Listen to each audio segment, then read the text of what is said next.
स्वागत है आप सभी का मेरे YouTube चैनल पे। तो आज के दिन जो टॉपिक हम पढ़ने वाले हैं वो फंडामेंटल्स ऑफ सी के बारे में है।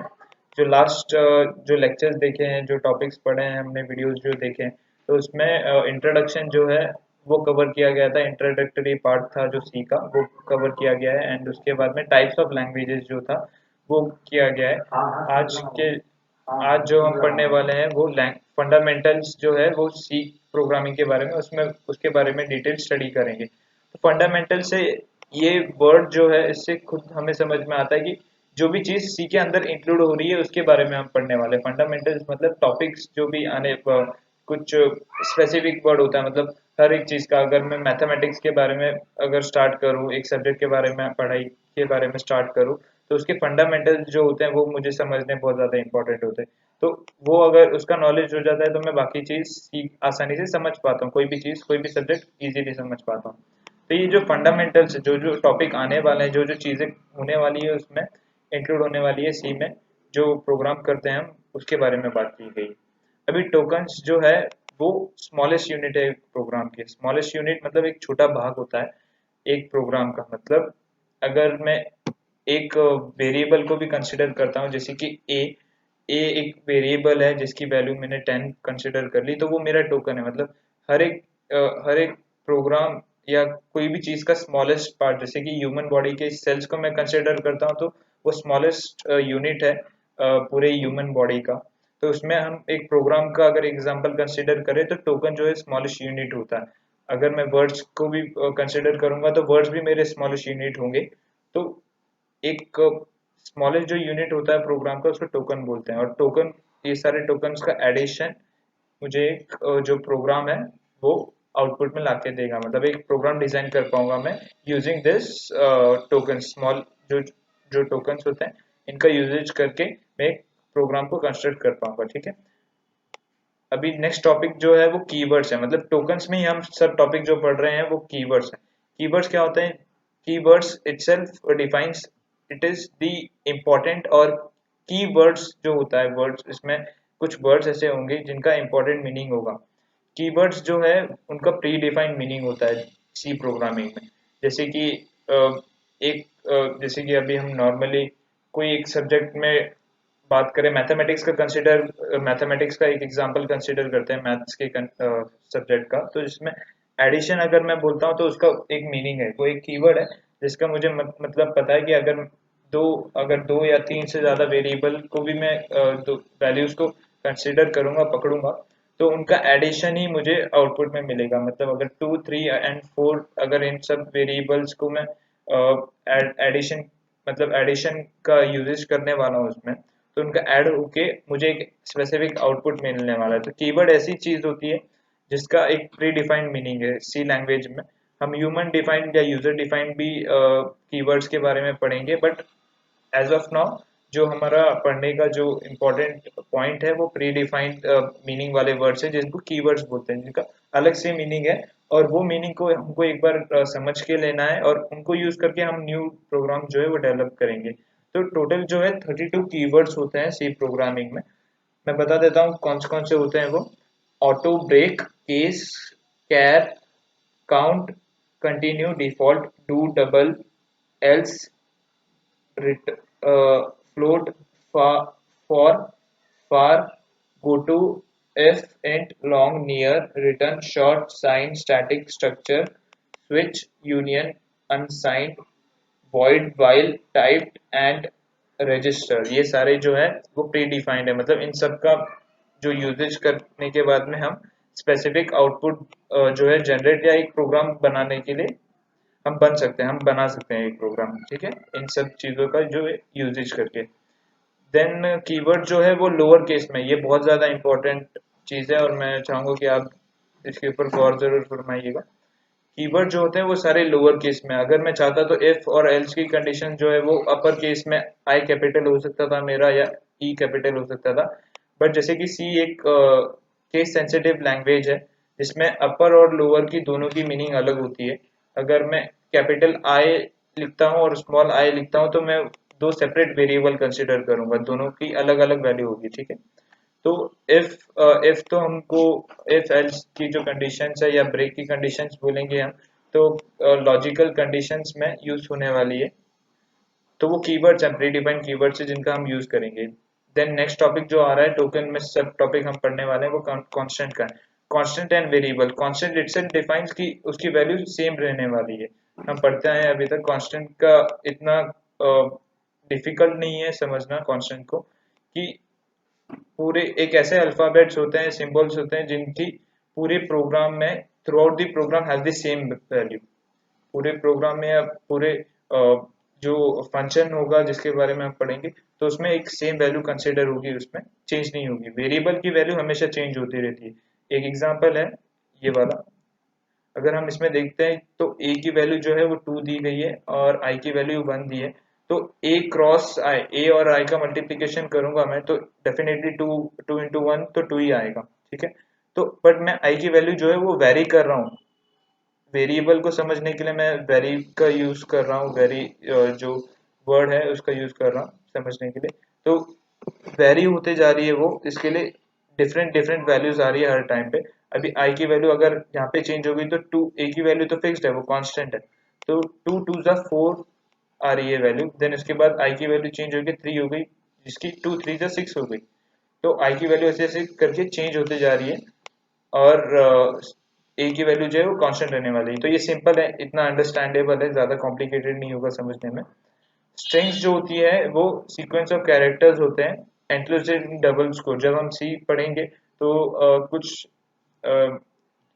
एक्सियम्स होते हैं जो फॉलो करने होते हैं, मतलब कि मुझे जब स्ट्रिंग्स को डिफाइन करूंगा मैं, तो उनको एक मुझे पर्टिकुलर फॉर्मेट में ही लिखना पड़ता होगा, जिसको जिनको डबल स्कोर में लिखा जाता है, जैसे कि यहाँ पे लिखा हुआ है, ठीक है। तो स्ट्रिंग्स क्या होते हैं, स्ट्रिंग्स नॉर्मल वर्ड जैसे ही होते हैं, जैसे कि सीक्वेंस ऑफ कैरेक्टर्स है।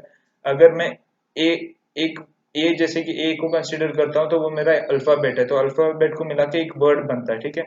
तो वर्ड वर्ड अगर मैं ज्यादा से ज्यादा वर्ड्स को कंसीडर करूंगा, जैसे कि एक सेंटेंस कंसीडर करता हूं मैं, Harry is a good boy, तो उसमें वाइट स्पेसेस जो होती हैं, स्पेसेस जो हम देते हैं बीच में, उसको भी एज अ कैरेक्टर ही कंसीडर किया जाता है स्ट्रिंग्स में। जब स्ट्रिंग्स हम पढ़ेंगे तो उसको एक अच्छे बेहतरीन वे से समझ पाएंगे हम। तो अभी के लिए आप इतना समझ सकते हो कि जो स्पेस होती है उसमें, उसको भी एक हम कैरेक्टर का ही दर्जा दिया जाता है, वैसे यूज करेंगे। ना कि एक वर्ड, मतलब वर्ड एंड हो गया तो उसके बाद में आप स्ट्रिंग जो है, मतलब जो भी इनपुट है आउटपुट है उसको कंटिन्यू कर नहीं कर पाओगे, ऐसा नहीं होगा, ठीक है। Then operators, operators perform action between two operands. Operands वो चीजें होती है जैसे कि ए और बी है, ये दो मेरे ऑपरेंड्स हो गए, और उनके बीच में मैंने एक एडिशन का ऑपरेटर लगा दिया है। जब जो भी हम मैथमेटिकल सिंबल्स की बात करेंगे, जैसे कि इक्वल्स टू या एडिशन के सिंबल की बात करेंगे, तो इनको हम ऑपरेटर्स बोलेंगे। एंड जिनके साथ बीच में ऑपरेटर लगाया जाता है उनको ऑपरेंड्स बोलते हैं, ठीक है। तो ए और बी का एडिशन है जो सी में स्टोर होना है, तो मेरे पास में यहाँ पे दो ऑपरेटर है, जैसे कि इक्वल टू और एडिशन ऑपरेटर का यूज किया गया है, तो दो ऑपरेटर्स का यूजेज किया हुआ है। एक नॉर्मल सा जो प्रोग्राम है उसके बारे में स्टडी कर लेते हैं, उसको पढ़ लेते हैं। जो हम सी प्रोग्राम में पढ़ने वाले हैं वो इस तरीके के प्रोग्राम से डील करने वाले हैं, हम इस तरीके का प्रोग्राम पढ़ेंगे। तो स्टार्टिंग में देखने में ये बहुत ज़्यादा कॉम्प्लिकेटेड लगता है, जब आप देख रहे हो, मैंने भी देखा था तो मुझे काफ़ी कॉम्प्लिकेटेड लगा था, बट ईजी है ये। अगर आप रेगुलर बेसिस पे वर्क करोगे, समझोगे, तो ये जो कोड्स है, जो स्टेटमेंट्स है जिनका मतलब अभी नहीं समझ में आ रहा है, आप फटाफट कर लोगे। तो नॉर्मल एक फंक्शन है जिसमें मुझे प्रिंट करवाना है वेलकम टू सी प्रोग्रामिंग, एकदम लोएस्ट लेवल का जो प्रोग्राम है वो है ये। तो इसमें हैश इंक्लूड stdio.h का मतलब क्या है, वो एक स्टैंडर्ड इनपुट या आउटपुट फाइल है जो मेरे इनपुट्स या आउटपुट्स को हैंडल करेगी। मतलब एक ऐसी हेडर फाइल है, हेडर फाइल एक ऐसी चीज है जिसमें कि सारे जो लाइब्रेरी फंक्शंस होते हैं उनकी इंफॉर्मेशन होती है। तो मेरे जो आउटपुट्स या इनपुट्स लेने वाला हूँ, अभी मैंने तो यहाँ पे कोई इनपुट दिया नहीं है, मुझे सिर्फ आउटपुट दिखाना है। जो मेरा कंसोल होगा मेरे पास, अगर मैं टर्बो सी की बात करूँ, अलग अलग कंसोल होते हैं जिसमें मुझे आउटपुट डिस्प्ले होने वाला है। इनपुट का कंसोल अलग होता है, अलग कलर में फ्रेम होता है वो, और आउटपुट का है तो वो अलग कलर में दिखाई देगा आपको। तो वो कंसोल पे मैंने मुझे जो डिस्प्ले होने वाला है वो वेलकम टू सी प्रोग्रामिंग है, ये आउटपुट दिखने वाला है और इनपुट कुछ लिया ही नहीं है मैंने। तो stdio.h ये जो हेडर फाइल है वो मेरे इनपुट और आउटपुट से डील करने वाली है।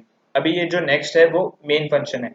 मेन फंक्शन एक ऐसी चीज है जहां से एक मेन चीज होती है प्रोग्राम की, मतलब अगर जहां से मेन फंक्शन स्टार्ट जहां पे दिखता है उसके बाद की आपको आप देखोगे तो उसके बाद की लाइंस एग्जीक्यूट होगी। अगर मैं सपोज कि यहाँ इसके बाद में जैसे कि एश इंक्लूड stdio.h जो मैंने फाइल का इंक्लूजन किया यहाँ पे, उसके बाद यहाँ पे अगर मैं कुछ स्टेटमेंट्स लिख देता तो एग्जीक्यूशन ये नहीं है कि इन स्टेटमेंट्स का हो, बल्कि वो मेन जो फंक्शन है इसके बाद की जो भी जो लाइंस है, जो स्टेटमेंट्स है मेरी, उनका एग्जीक्यूशन होगा जो मैंने सिलेक्ट की है अभी।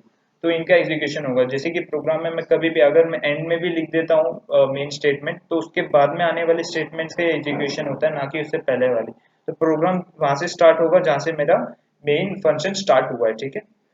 देन प्रिंट एक फंक्शन है, प्रिंट एफ। जैसे कि मुझे अगर ये प्रिंट करवाना है वेलकम टू सी प्रोग्रामिंग, तो मैं प्रिंट का यूज करूंगा। ऑफ कोर्स मुझे प्रिंट करवाना है तो एक स्टेटमेंट है जो किसी को भी समझ में आएगा। प्रिंट का मतलब है कि मुझे प्रिंट करवाएगा, एक कंसोल में आउटपुट ला के देगा। तो वेलकम टू सी प्रोग्रामिंग मुझे ये प्रिंट करवाना है, जिसका फंक्शन मेरे पास है प्रिंट एफ, इसका यूज करके। और रिटर्न जो फंक्शन है, अभी रिटर्न रिटर्न क्या करवाना है मुझे। सपोज कि मेरा मैंने ये मेन फंक्शन के अंदर ये जो करली ब्रेसेस है इसके अंदर ये कुछ स्टेटमेंट्स लिखे, ठीक है। तो मेरा जो फंक्शन है, मैं जो मेन फंक्शन था उसको मैं रिटर्न करके दूंगा कुछ वैल्यू। अभी मुझे यहाँ पे जैसे कि रिटर्न मैंने जीरो लिखी है। कभी भी मेरा रिटर्न का जो फंक्शन है, रिटर्न जो कीवर्ड है, ये वर्ड है, ये मेरा ये डिफाइन करता है कि प्रोग्राम जो है वो उसका एग्जीक्यूशन परफेक्टली हो गया है। अगर मेरा मैं प्रोग्राम को रन करके देखूंगा तो मुझे कोई जो एरर है, एरर थ्रो अप नहीं होगा, कोई दिखेगा नहीं एरर। तो रिटर्न का मतलब ये होता है कि मेरा प्रोग्राम जो है उसका सक्सेसफुल एग्जीक्यूशन हो गया है। और जिस तरीके का यहाँ पे अभी मेन फंक्शन जैसे लिख के लिखा है मैंने, अगर मैं यहाँ पे इंटीजर टाइप रिटर्न करवाना चाहता तो मैं मुझे जो वैल्यू है मैं इंटीजर की, मतलब ये वाले जो स्टेटमेंट से एग्जीक्यूट होके मैं यहाँ से एक इंटीजर वैल्यू जो है वो रिटर्न करवा सकता हूँ मेन फंक्शन को। तो इतना डेप्थ में समझने की इसको कोई जरूरत नहीं है। रिटर्न जो है सिर्फ एक जो मेन फंक्शन है उसको एक वैल्यू रिटर्न करके देता है, और एग्जीक्यूशन जो है उसको एक्सप्लेन करता है। तो ये मेन फंक्शन जो है वो कर्ली ब्रेसेस में लिखेंगे हम, ये समझने के लिए है हमारे लिए। देन जो नेक्स्ट कंसेप्ट है वो कंसेप्ट है एड्रेस का। एड्रेस इजी है। एड्रेस जो है वो एक पर्टिकुलर लोकेशन का होता है। जैसे कि कंसिडर करते हैं कि एक एग्जांपल है हमारे पास में। अगर आपने कोई ऑर्डर किया होगा, ऑनलाइन ऑर्डर किया होगा, और जब डिलीवरी करने के लिए डिलीवरी बॉय या पर्सन जो भी आता है आपके पास में, तो आपके एड्रेस को जानता है और आपके आइडेंटिटी जो आपका नाम है उसको जानता है। तो वो क्या रिफर करेगा कि आपका जो एड्रेस है वहां पे जाएगा और फिर आपके नाम को रिफर करेगा कि आप वही पर्सन है जिन्होंने एड्रेस किया है, और आपको जो भी पार्सल होगा वो दे देगा।